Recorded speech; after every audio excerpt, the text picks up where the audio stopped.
Ketmadilar, yana bir narsa sal xayoldan faromush bo'lganroq bo'lib qopti. Shuni aytishimiz kerak. Bir odamni yaxshiga qilsang yaxshilik ham aytadi, ham qaytadi degan gaplar bor. Bahodirjon shuncha yo'l vaqt ajratib ishga ketdilar.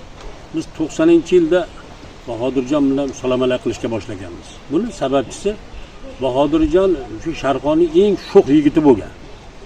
Sharqondagi Halim akani, Sher akani to'yga kelib ketishga to'la mana shu odam shu yonidagi muhofazada turgan o'g'il bola yigit mana shu Bahodirjon bo'lgan.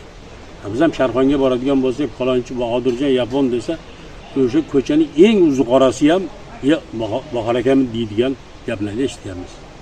Bahodirjonni ham o'sha Sher akam to'g'risidagi yaqin mana shu xiyol bemaza mag'zava gap chiqqanidan birinchi harakati faqat Sher akamning yaxshi tomoni. Chunki Sher akamning yaxshi tomonini Sher akam bilan yaxshi gap, ko'p gaplashgan bu yigit ham.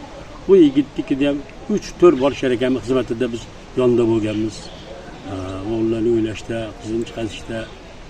Demoqchimanki, mana shunaqa Bahodirjonni singari hasadi yo'q, dangal o'g'il bola ko'chada gaplashadigan yigitlar ko'p bo'lsin. Shuning uchun bu birodarimiz bilan mana 90-yildan bo'ladigan bo'lsa, mana 35 yildan beri hapayimiz bor ekan. Buni ham sababchisi Sher ekan.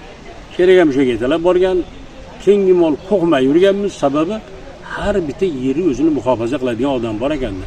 Birinchidan shu ko'chada yuradigan o'g'il bola, ikkinchidan hammani ko'ylini topa oladigan, hammani hurmatiga sazovor bo'lgan birodarimiz. Mana hozir ham ichimdan shu yigit kelib, aka bu nimaga Andijon, Farg'ona viloyatida bizdagi mamatxonlardan aka 7-8 million bor. Shuning ichidan kelib, aka shu Sher akam bilan ko'p gaplashgansiz.